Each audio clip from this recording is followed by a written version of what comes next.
जो सत्ता में है और जो सत्ता में नहीं है वो सब भी इक्वली जिम्मेदार हैं आज जो अल्पसंख्यकों का जो हाल हो रहा है। लव जिहाद जैसे फर्जी एजेंडा को सामने रखने वाले ये कान खोलकर सुन ले कि भगवा लव जिहाद लव ट्रैप पे अब जो है जनता जाग चुकी है।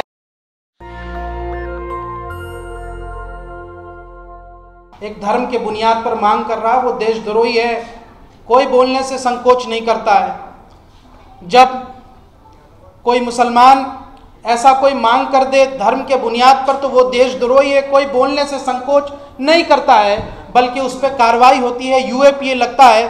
तो ऐसा कौन सा नैतिकता का पैमाना है आपके पास कि एक बाबा खुले मंच से एक धर्म विशेष के बुनियाद पर हिंदू राष्ट्र की मांग करता है और उसको हम आतंकवादी ना कहें तो क्या कहें? बताइए, क्या पैमाना है आपके पास? सिर्फ इसलिए कि बहुसंख्यकवाद की मानसिकता है आपके पास। तो इस मंच से मैं आप मीडिया कर्मियों के हवाले से बता देना चाहता हूं, बता दीजिए उन बाबा और उनके सारे चाहने वाले और उनको एजेंडा के तौर पर इस्तेमाल करने वाली पार्टियों को कि यह भारत भूमि ऐसी है कि यह पूरा देश एक हिंदू राष्ट्र तो क्या इसका एक भूभाग एक टुकड़ा भी किसी धर्म के बुनियाद पर राष्ट्र नहीं बन सकता।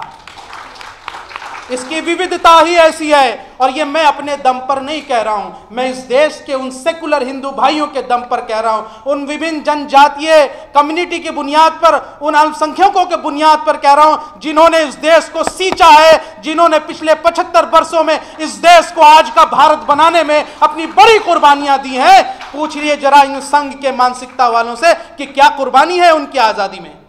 आज बने बनाए सत्ता मिल गई झूठ के बुनियाद पर तो हवा में उड़ने लगे हैं। यही देश के लोग हैं जो इनको यहां से इस सत्ता से भगाने का भी काम करेंगे। थोड़े दिन आप इंतजार कीजिए। इसलिए किसी राष्ट्र, ये देश, ये भारत को भारत ही रहने दीजिए, इसमें ही हमारी और आप सबकी भलाई है। और मुझे लगता है बहुत पुरजोर तरीके से उस मुद्दे पर अपना मौक़िफ़ रखना चाहिए। मुझे पता है ऐसे राजनीतिक प्यादे पहले भी आए हैं, न सिर्फ इसमें भारतीय जनता पार्टी की गलती है बल्कि कांग्रेस ने भी इसमें अहम भूमिका निभाई है। ये बाबा कौन है? ये बाबा वही है छत्रपुर के आश्रम में कमलनाथ जी के लोगों का जिनका पैसा लगा है, उन्हीं प्यादों से उठ करके आज उनकी बनाई हुई चीजें फायदा उठा रही है भारतीय जनता पार्टी। यह हकीकत है, आप पता कर लीजिए मीडिया के लोगों से।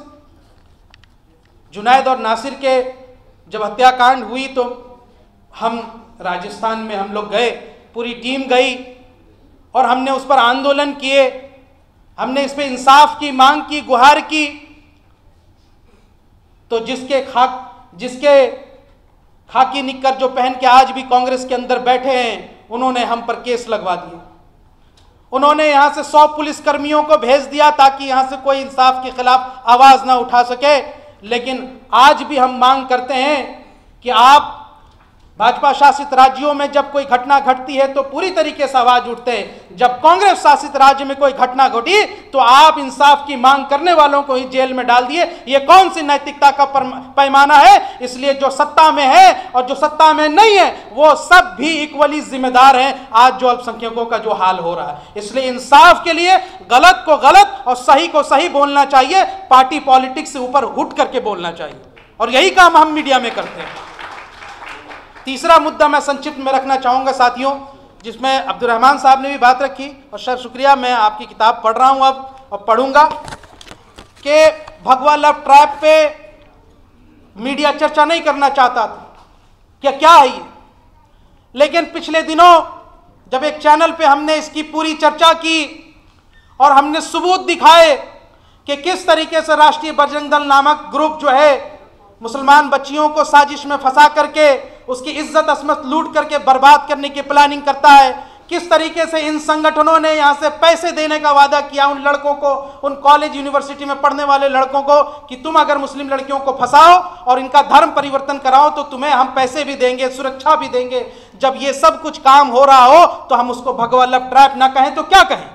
हमारा किसी रंग से कोई दुश्मनी नहीं है, किसी पंथ से कोई दुश्मनी नहीं है, लेकिन गलत को गलत बोलना चाहिए। लव जिहाद जैसे फर्जी एजेंडा को सामने रखने वाले ये कान खोलकर सुन ले कि भगवा लव जिहाद लव ट्रैप पे अब जो है जनता जाग चुकी है और इस पर राष्ट्रीय चर्चा हो रही है। अब मीडिया भी इसको रिकॉग्नाइज कर रहा है। हमने अपने अकाउंट से और हमने अपने लोगों के जरिए से इसका पूरा पर्दाफाश किया है और हम चाहते हैं कि इस मंच से यह आवाज जाए कि आने वाले वक्त में इस बड़ी साजिश जो हमारी बेटियों के खिलाफ हो रही है उस पर पार्लियामेंट में भी और सुप्रीम कोर्ट में भी जो है सो मोटो कॉग्निजेंस लेकर के इस पर बातचीत होनी चाहिए। मुसलमानों, होश के नाखून लीजिए। जहां भी कॉलेज, यूनिवर्सिटी और कोचिंग सेंटर में इस तरह की साजिशें हो रही उस पर नजर रखी जाए।